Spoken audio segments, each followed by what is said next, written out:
Good morning बच्चों। मैं आप सबों का स्वागत करता हूं अपने YouTube चैनल संजीत WWTC पे। बच्चों, आज हम लोग क्लास 9 के ज्योग्राफी के बारे में बात करने जा रहे हैं और हमारा टॉपिक है पठार। बच्चों, आज का क्लास बहुत ही मजेदार होने वाला है। प्लीज आप लोग अंत तक जरूर देखिएगा वीडियो, क्योंकि मैं आप सबों को बताऊंगा, किताब से हट के मैं आप लोगों को आज बतलाऊंगा कि भारत में आज हम लोग जरूर एनसीईआरटी बुक में दिया गया है कि पठार प्रायद्वीपीय पठार है, उसके विभिन्न भाग भी दिया हुआ है, लेकिन आपके बुक में ये नहीं दिया गया है कि ये जो प्रायद्वीपीय पठार है उसका आखिर वो निर्माण कहां से हुआ है, कैसे उसका निर्माण हुआ है। आज के क्लास में आपको पता चलेगा कि भारत का जो प्रायद्वीपीय पठार का जो भाग है वो एक्चुअली में तो भारत का हिस्सा था ही नहीं। हम लोग आखिर कहां से आए हैं। आज हम लोग से बहुत सारे देश जो है वो लड़ना चाहते हैं, लड़ने की कोशिश करते हैं, लेकिन शायद उनको पता ही नहीं है कि भारत जो है ना वो घाट घाट का पानी पीकर बैठा है। इन तमाम चीजों को मैं बताऊंगा, क्योंकि दुनिया में 3 प्रमुख रेखा है, कर्क रेखा, मकर रेखा और विषुवत रेखा। और भारत के जो लोग हैं ना वो तीनों रेखाओं का पानी पी के बैठा हुआ है। तो इसलिए वीडियो के अंत तक आप लोग प्लीज बने रहिएगा, ताकि आपको बिल्कुल समझ में आएगा कि हमारा अस्तित्व जो है वो कितना पुराना रहा है और कितना बेमिसाल रहा है। इसलिए मैं आप लोगों से रिक्वेस्ट करूंगा कि प्लीज आप लोग वीडियो के अंत तक अवश्य बने रहिए और अंत तक देखिए। आपको मैं गारंटी देता हूं कि आज आपको ऐसी ऐसी जानकारियां मिलेगी जो आपके बुक्स में भी अवेलेबल नहीं है, या फिर किसी अन्य सोर्सेज से आपको ऐसी जानकारियां आज तक उपलब्ध नहीं हो पाई है। तो चलिए मैं क्लास को शुरू करता हूं और आपको बताता हूं कि सबसे पहले कि पठार एक्चुअली में है क्या। तो पठार कुछ नहीं है, पठार जो है वो एक ऊंचा भूभाग है। पठार जो है वो क्या है, एक ऊंची स्थलाकृति कह सकते हो या भूभाग है। यानी देखने में तो वो लगेगा बिल्कुल किसकी तरह, पहाड़ की तरह, लेकिन वो एक्चुअली में पहाड़ होता नहीं है। पहाड़ और पठार में अंतर क्या है कि पहाड़ जो होता है वो उसकी शीर्ष जो होता है वो इस तरह से होती है, चोंचदार या नुकीली होती है। जबकि पठार का जो ऊपर का भाग होता है या तो वो बिल्कुल फ्लैट समतल होगा, या फिर वो उबड़ खाबड़ स्थलाकृति के रूप में होगा। तो आप समझ सकते हो कि पठार किसको कह सकते हैं भाई, एक ऊंची स्थलाकृति को हम लोग क्या कहेंगे, पठार कहेंगे, जिसका शीर्ष जो है वो या तो समतल होगा या तो फिर उबड़ खाबड़ होगा। पठार की एवरेज हाइट की यदि हम बात करें तो वो मैक्सिमम कितना हो सकता है, तो 600 मीटर तक उसका एवरेज हाइट होता है, ठीक है। और सामान्यतः बच्चों मैं आप लोगों को बताऊं कि जिन क्षेत्रों में पठारी इलाका होता है, यानी जो क्षेत्र पठारी क्षेत्र होते हैं, वहां पर लाल रंग की मिट्टी पाई जाती है। आप देख लो ना अपना झारखंड में है ना, छोटा नागपुर, उत्तरी छोटा नागपुर, दक्षिणी छोटा नागपुर, रांची का पठार, हजारीबाग का पठार, बहुत सारे पठार है। तो ये कुल मिला के झारखंड कैसा है, पठारी क्षेत्र है। और झारखंड में सबसे ज्यादा कौन सी मिट्टी पाई जाती है, तो लाल मिट्टी पाई जाती है। आप यदि झारखंडी हो तो आपको तो पता होगा कि झारखंड में आपके खेत खलिहान मैदानों में कौन सी मिट्टी पाई जाती है, टांड वगैरह में तो लाल मिट्टी पाई जाती है। तो आखिर क्यों, इसी प्रकार से आप उड़ीसा जाओ, मध्य प्रदेश जाओ, छत्तीसगढ़ जाओ, सब जगह लाल मिट्टी है। क्यों, ऐसा क्यों है कि वहां पे लाल मिट्टी पाई जा रही है, तो इसका वजह है क्योंकि पठारी क्षेत्रों में लौ ऑक्साइड की प्रचुरता होती है, और लौ ऑक्साइड की प्रचुरता की वजह से ही मिट्टी का जो रंग होता है ना वो क्या होता है, लाल होता है। और इसके बारे में मैं एक और ऑलरेडी वीडियो बना चुका हूं क्लास 10 के लिए, मृदा है ना, मृदा से संबंधित आप लोग जो मेरे चैनल पे वीडियो उसको आप लोग देख लीजिए। आइए अब बात करते हैं कि प्रायद्वीपीय पठार का। सबसे पहले मैं तो जो आपके बुक में जो टॉपिक्स है उसको मैं क्लियर करता हूं, उसके बाद आगे के बारे में अपने से मैं डिटेल में आपको समझाने की कोशिश करता हूं कि प्रायद्वीपीय पठार। तो प्रायद्वीपीय पठार जो है ना वो एक मेज की आकृति वाला स्थल है। मतलब जो हमारा प्रायद्वीपीय पठार का जो शेप है वो किसकी तरह है, तो टेबल की तरह है, मेज की तरह है। और ये पुराने क्रिस्टलीय आग्नेय और रूपांतरित चट्टानों से बना, बहुत पुराना चट्टान, क्रिस्टलीय आग्नेय चट्टान या रूपांतरित चट्टानों से ये मिलकर बना है। और मैं आपको बताऊं कि यह गोंडवाना भूमि के टूटने और अपवाह के कारण बना था। बस आप सब्र रखो, मैं सब बताऊंगा कि कैसे बना था। यहाँ पे नोट्स में लिखा हुआ ना कि यह गोंडवाना भूमि के टूटने और अपवाह, टूटना मतलब तो आप समझ लो कि टूट के बना है गोंडवाना लैंड से। जैसा कि मैं ज्योग्राफी फर्स्ट चैप्टर के ही एक वीडियो बनाया था, उसमें बताया था आप लोगों को, है ना। तो गोंडवाना लैंड से ये टूट के बना है, और अपवा मतलब ये बह कर आया है। मतलब हम पहले भी आपको बताएं कि जो भारत का हिस्सा जो है, प्रायद्वीपीय पठार वाला जो हिस्सा है, वो एक्चुअली में वो भारत का हिस्सा था ही नहीं, वो तो दूसरी जगह से आया है। कहां से आया, बस बने रहिए, आपको मैं बताता हूं, है ना। और यह प्राचीनतम भूभाग का हिस्सा है, ठीक है। इस पठारी भाग में चौड़ी और छिछली घाटियां एवं गोलाकार पहाड़ी है। इस पठार के दो मुख्य भाग है, मध्य उच्च भूमि और दक्कन का पठार, जिसको हम लोग उच्च भूमि कहेंगे, ठीक है।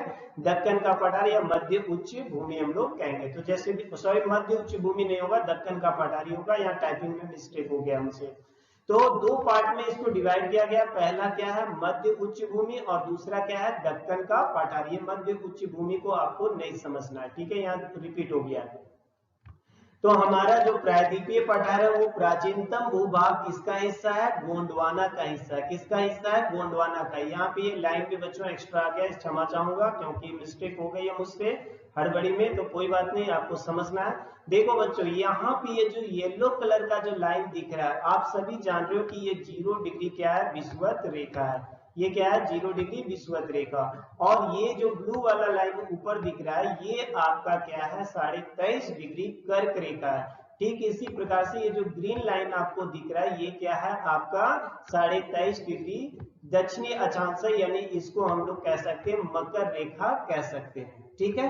तो आइए अब हम आपको समझाने की कोशिश करते हैं। आपको बस सब्र रखना है और कंसंट्रेट होकर इस चीज को समझना है कि भारत जो है वो कभी इस पार्ट पे हुआ करता था, यानी इंडिया जो आज आप देख रहे हो, इंडिया का जो ये जो पार्ट है, यानी मैं गुजरात की बात नहीं कर रहा हूं, ये जो प्रायद्वीपीय पठार का जो हिस्सा है, ये पहले किसका हिस्सा हुआ करता था बच्चों, तो ये आपका गोंडवाना लैंड का हिस्सा हुआ करता था, समझ गए ना। और ये कहां पर था, तो ये 23.5 डिग्री दक्षिणी अक्षांश यानी मकर रेखा के पास ये तुम्हारा स्थित था, और मोजाम्बिक द्वीप के से जुड़ा हुआ था।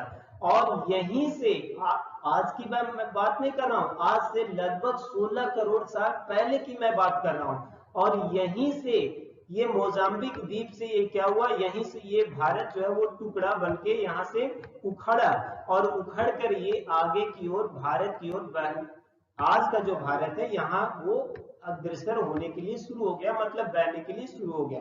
यानी हम लोग चले कहां से, तो 23.5 डिग्री दक्षिणी अक्षांश, जिसको यानी हम लोग मकर रेखा कहते हैं, यानी कि मेडागास्कर, आप समझो ना कि मेडागास्कर के पास हम लोग थे। इंडिया का ये जो प्रायद्वीपीय पार्ट वाला जो हिस्सा देख रहे हो, ये कहां पे था, तो मेडागास्कर के पास था। और यहीं से हम लोग बहते बहते यहां तक पहुंचे। तो कैसे पहुंचे, तो 5 सेंटीमीटर इसको खिसकने में, यानी लगभग इसको कितना समय लग जाता था, तो 1 करोड़ साल का समय इसको लग जाता था। यानी एक साल में ये 5 सेंटीमीटर ही तक खिसकता था। और ऐसा करते करते ये यहाँ पर आया।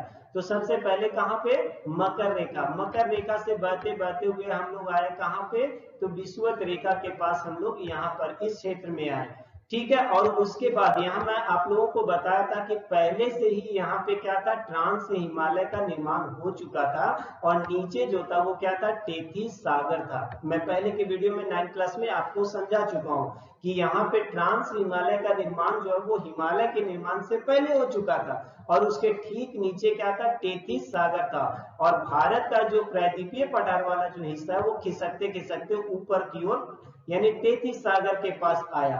और जब टेथिस सागर के पास आया तो टेथिस सागर के पास जाके वो टकरा गया किससे, ट्रांस हिमालय से, और इसी से हिमालय के बाकी हिस्सों का भी निर्माण हुआ। और ये प्रायद्वीपीय पठार का जो हिस्सा था वो यहीं पे क्या हो गया, फिक्स हो गया, ठीक है। अब यहाँ पे आपको समझना होगा कि कैसे आखिर ये सब हो गया। तो आप समझिए ना कि सपोज दैट कि ये यहाँ पे ट्रांस से हिमालय जो था वो इस तरह से स्थित था, ठीक है। और आप यहाँ पर समझिए कि एक भारत का ये जो हिस्सा जो था, प्रायद्वीपीय पठार वाला जो हिस्सा था, वो बहते बहते यहाँ से आया। और बहते बहते जब ये यहाँ पर आया और जब टकराया, तो जब आप लोग गाड़ी वगैरह कभी जीटी रोड में देखते होंगे कि टक्कर होता है, तो क्या होता है कि उसके आगे का जो पार्ट होता है, जब टक्कर होता है तो वो क्या होता है, वो आगे का पार्ट जो है वो चूर चूर हो जाता है, यानी वो धंस जाता है। यानी ये टकराया, ये तो जैसे मान लीजिए कि ट्रांस हिमालय हुआ, और ये हमारा भारत का प्राचीनतम भूभाग यानी प्रायद्वीपीय पठार वाला हिस्सा था, जो आपका मेडागास्कर के पास से बहते बहते आ रहा था, और वो आकर टकराया किससे बच्चों, तो आकर टकराया ट्रांस हिमालय से, और जैसे ही टकराया तो यहाँ पे क्या हो गया, गड्ढा हो गया। तो वही चीजें यहाँ पे मैं समझाया हूँ कि ये तो माउंटेन था, माउंटेन मतलब ट्रांस हिमालय, और ये प्रायद्वीपीय पठार का जो हिस्सा था वो आकर टकराया। तो टकराया तो ये जो पार्ट था वो क्या हो गया, पूरा धंस गया। तो यहाँ दोनों के बीच में क्या बन गया, एक गैप बन गया। तो इंडिया का यदि आप नक्शा देखोगे तो सबसे ऊपर तो क्या है, हिमालय, और उसके नीचे क्या है, प्रायद्वीपीय पठार, और उसके नीचे क्या है, जैसे ये देखिए हिमालय हो गया, और यहाँ पर ये क्या हो गया, मैदान हो गया, और यहाँ पर का ये जो हिस्सा हो गया आपका, ये प्रायद्वीपीय पठार का हिस्सा कहलाता है आज के समय में, है ना। तो तीन चीजें तो है मुख्यतः, हिमालय, मैदान और प्रायद्वीपीय पठार। तो कहोगे सर ये तो आज गड्ढा नहीं है, यहाँ पर तो आप बताएं कि जब टक्कर हुआ तो बहुत बड़ा गड्ढा बन गया, है ना। तो ये गड्ढा आखिर भरा कैसे, तो ये गड्ढा ऐसे भरा जब हिमालय से नदियां निकली। मैं आपको पहले भी जलोढ़ मृदा में पढ़ाया हूँ कि जलोढ़ मृदा यानी उत्तरी मैदान का निर्माण कैसे हुआ, तो वो सारा चीज मैं आपको समझाया हूँ कि हिमालय से निकलने वाली नदियां जो अपने साथ अवसाद लेकर आई, या पठारी क्षेत्रों से जो नदियां अपने साथ अवसाद लेकर आई, वो सारी जो नदियां अवसाद लाई, वो उससे ये पूरा गड्ढा जो है ना वो भर के क्या हो गया, समतल हो गया। तो कहोगे सर इतना आसानी से भर जाएगा क्या, तो बिल्कुल भरेगा, क्योंकि ये एक दिन दो दिन की बात या एक साल दो साल की बात नहीं है, बल्कि ये कब की बात है, करोड़ों साल लगे हैं। तो इसी वजह से ये जो इलाका है वो बिल्कुल पूरी तरह से नदियों द्वारा भरे गए अवसाद से बना हुआ है, यानी कि जलोढ़ मृदा से बना हुआ है। कहोगे सर हिमालय का तो यहाँ पे ठीक चीज समझ में आ रही है कि हिमालय से निकलने वाली नदियां यहाँ अवसाद लाके डाली, लेकिन पठारी क्षेत्र की भी नदियां इसमें लाकर अवसाद बहाई कैसे, तो आप समझिए कि ये दीवार है ना, या फिर ये कोई आपका पहाड़ था ट्रांस हिमालय, और ये आपका प्रायद्वीपीय पठार का जो हिस्सा था ये आकर इसमें टकराया, टकराया तो क्या हो गया कि गैप बन गया, गड्ढा बन गया। लेकिन टकराएगा तो क्या होगा, पीछे का हिस्सा जो है वो क्या हो जाएगा, ये ऐसे धंस जाएगा, और पीछे का हिस्सा जो है वो ऊपर उठ जाएगा। तो आप देखोगे कि यहाँ से ऐसे क्या बन गया, एक स्लोप बन गया, मतलब कि प्रायद्वीपीय पठार का जो भी स्लोप है वो भी किधर है, तो वो मैदानी क्षेत्रों की ओर है। इसी वजह से आपको पता होगा कि जितने भी ज्यादातर प्रायद्वीपीय भारत की भी जो नदियां हैं वो बंगाल की खाड़ी में आकर गिरती है, ना कि अरब सागर में जाके गिरती है। अरब सागर में जाकर गिरने वाली दो ही नदियां हैं, नर्मदा और तापी, और वो भी जो अरब सागर में जाके गिरती है तो उसका भी मजबूरी है, ऐसे नहीं वो मजबूरी में जाके गिर रही है। उसके बारे में मैं बाद में बताऊंगा, जब अपवाह तंत्र में अगले चैप्टर में पढ़ाऊंगा, तब आपको वो समझ में आ जाएगा कि नर्मदा और तापी जो प्रायद्वीपीय भारत की नदी अमरकंटक से निकलती है, तो आखिर वो अरब सागर में क्यों जाके गिरती है, और बाकी प्रायद्वीपीय नदियां जो है वो बंगाल की खाड़ी में क्यों गिरती है। तो अब आपको समझ में यहाँ पे आ गया होगा कि ये माउंटेन था ट्रांस हिमालय, और ये हमारा प्रायद्वीपीय पठार का जो हिस्सा था वो कहां से, तो मेडागास्कर के पास से बहकर आया, और मेडागास्कर के पास से बहकर यहाँ पर आकर टकराया, और टकराने की वजह से यहाँ पर आकर ये स्थित हो गया, और जिसकी वजह से इन मैदानों का निर्माण हुआ। तो झारखंड, बिहार, यूपी, दिल्ली, ये सब जो है ना वो समझिए कि वही उसी गड्ढा में स्थित है, लेकिन आज वो गड्ढा नहीं रह गया है, बल्कि वो क्या रह चुका है, बन गया है, वो तो एक मैदान बन चुका है, क्योंकि हिमालय और प्रायद्वीपीय पठार की नदियां जो है इन करोड़ों वर्षों में उस गड्ढे को पूरी तरह से भर के क्या बना दी है, समतल मैदान बना दिया है। तो आई होप आपको ये सारी चीजें जो है वो बहुत अच्छे तरीके से समझ में आ गया होगा कि आखिर हम लोग कहां से आए हैं। इसीलिए मैं कहा कि दुनिया में तीन रेखा प्रमुख है, मकर रेखा, विषुवत रेखा और कर्क रेखा, और भारत का जो लोग है वो तीनों रेखाओं का पानी पी चुका है, तीनों रेखाओं से गुजर चुका है, इसलिए हर स्थिति को देख चुका है, हर ज्योग्राफिकल कंडीशन में भी रह के भी ये जीवित रह चुका है। तो आज दुनिया इसको मिटाना चाहेगा, मिट जाएगा क्या? कदापि नहीं मिट सकता है। तो ये हमारे लिए बिल्कुल कैसी बात है, गर्व की बात है। समझ गया ना?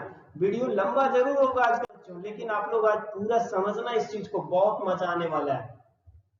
आइए अब देखते हैं कि नर्मदा नदी के उत्तर में प्रायद्वीपीय पठार का वह भाग जो कि मालवा के पठार के अधिकतर भागों पर फैला है, उसे मध्य उच्च भूमि के नाम से जाना जाता है। आप समझिए ना कि ये जो ऊपर का हिस्सा जितना ये दिख रहा है, चाहे मालवा का पठार, बुंदेलखंड का पठार या बघेलखंड का पठार, ये सभी के सभी आपका मध्य उच्च भूमि का यानी कि सेंट्रल हाईलैंड का ये सारे हिस्सा है, यानी कि पार्ट है। ठीक है।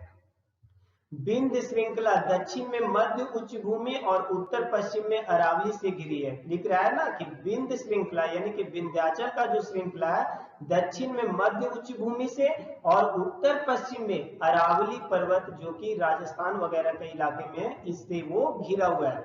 पश्चिम में यह धीरे धीरे राजस्थान के बलुई और पथरीले मरुस्थल से मिल जाता है। इस क्षेत्र में बहने वाली जो प्रमुख नदियां हैं वो चंबल, सिंध, बेतवा और केन है। दक्षिण पश्चिम से उत्तर पूरब की ओर बहती है। दक्षिण पश्चिम से उत्तर पूरब, दक्षिण मतलब इधर हो गया, पश्चिम इधर हो गया और उत्तर इधर और पूरब इधर, मतलब ये भी नदियां जो है वो किधर से किधर बह रही है, तो सिंध, चंबल, बेतवा, केन सब इधर से इधर बह रही है। तो मैं पहले ही बताया ना कि वो जो गड्ढा बना था उसको पूरी तरह से क्या कर दिया गया, भर दिया गया। किसके द्वारा, तो हिमालय से निकलने वाली नदियों के द्वारा और प्रायद्वीपीय पठार से भी निकलने वाली नदियों के द्वारा। इस क्षेत्र में जो बड़ा सा गड्ढा बन गया था वो उस पूरे गड्ढा को भर दिया गया और इसी को आज क्या नाम दिया गया है, तो उत्तरी मैदान का नाम दिया गया। यही है ना, जबकि ये क्या था, एक विशाल महाखंड का निर्माण हो गया था, बहुत बड़े गड्ढे का निर्माण हो गया था जो नदियों के द्वारा विगत करोड़ों वर्षों में उसे पूरी तरह से भर दिया गया है।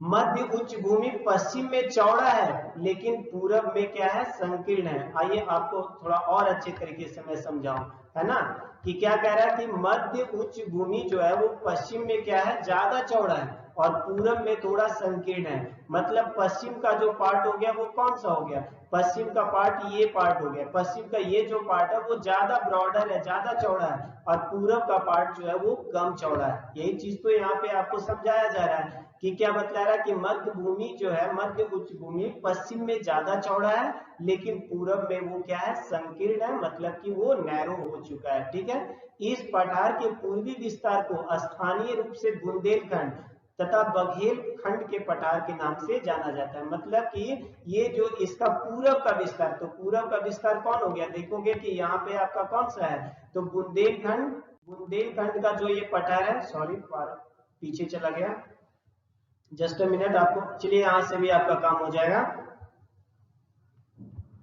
कि मध्य उच्च भूमि का जो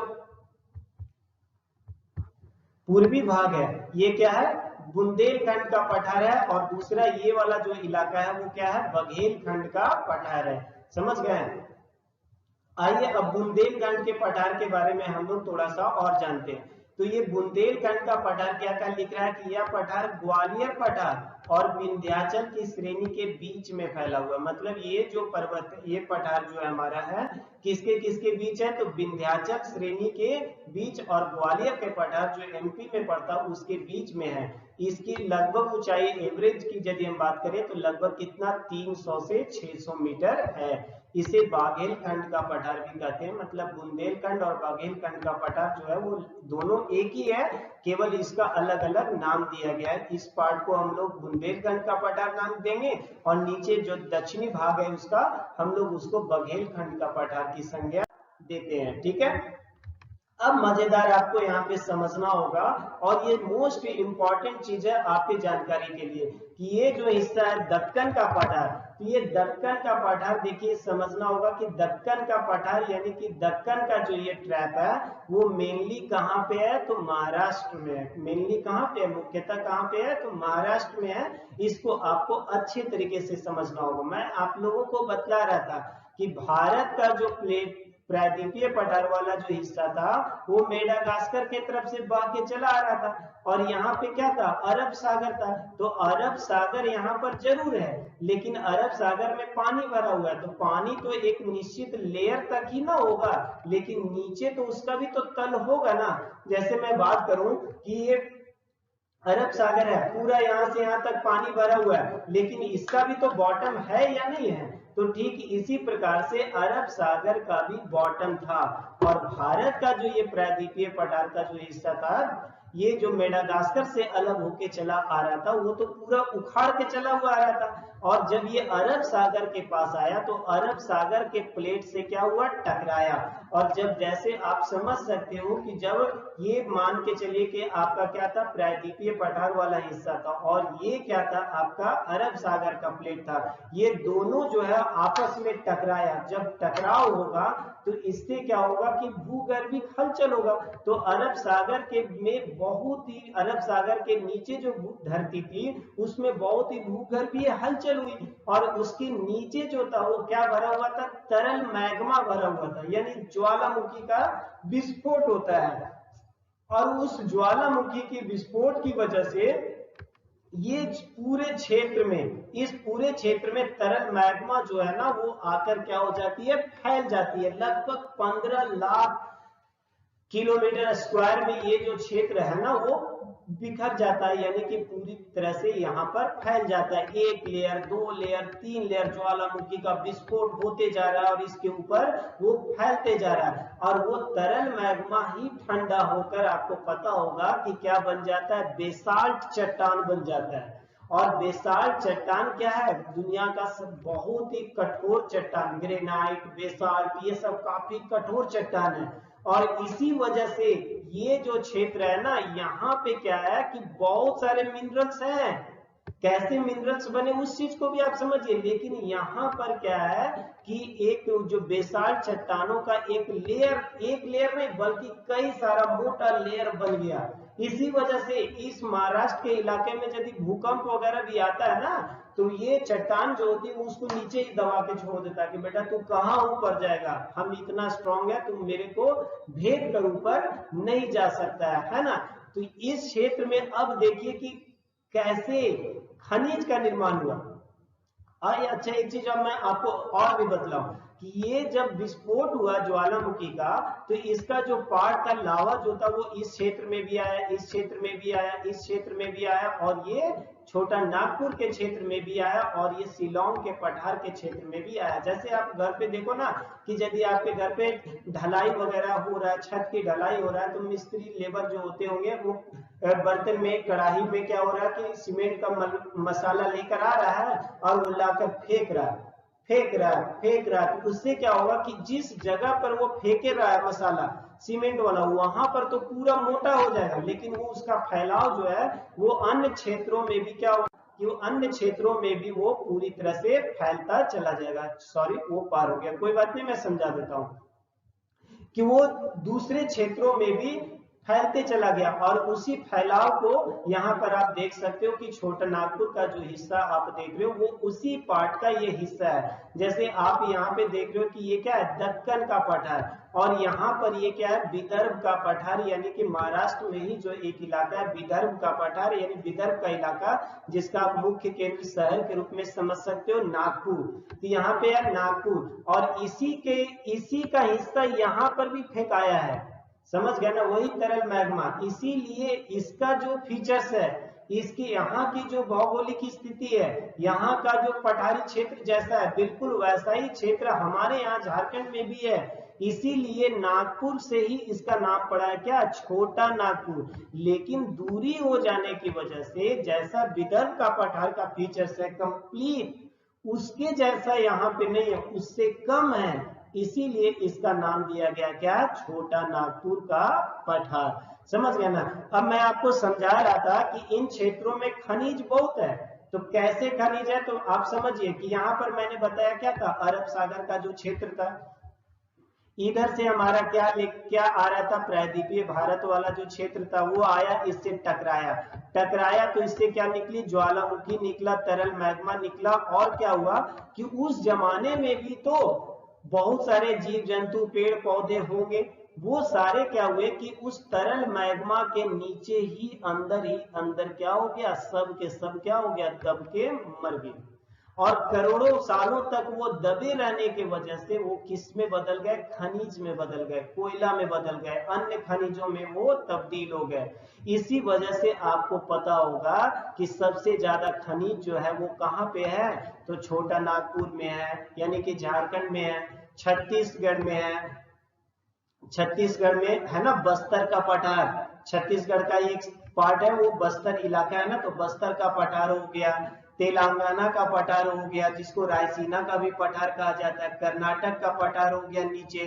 तो इन सब क्षेत्रों में प्रचुर मात्रा में खनिज पाए जाते हैं, क्योंकि जो तरल मैग्मा जो निकली थी, वो तरल मैग्मा उस जमाने में रहने वाले जितने भी जीव जंतु थे उन सब को वो क्या कर दिया था, दबा दिया था। और वो दबने की वजह से ही इन क्षेत्रों में प्रचुर मात्रा में खनिज पाया जाता है। तो आज आप जब कभी भी भारत में खनिज, प्रमुख खनिज वाले राज्यों की बात करोगे तो उसमें कौन आएगा, झारखंड आता है आपका, छत्तीसगढ़, उड़ीसा, आंध्र प्रदेश, कर्नाटक। लेकिन महाराष्ट्र में नहीं है, महाराष्ट्र का नाम उतना नहीं होता है। क्यों नहीं आता है, तो इसके पीछे वजह है। तो महाराष्ट्र में भी खनिज है, लेकिन वो बेसाल्ट चट्टान का लेयर इतना मजबूत हो चुका है जिसको ड्रिल करके निकालना जो है वो आसान नहीं है। इसी वजह से यहाँ पर भी खनिज है लेकिन निकालना उतना आसान नहीं है, इसीलिए इन क्षेत्रों से ही खनिज का निष्कर्षण किया जाता है।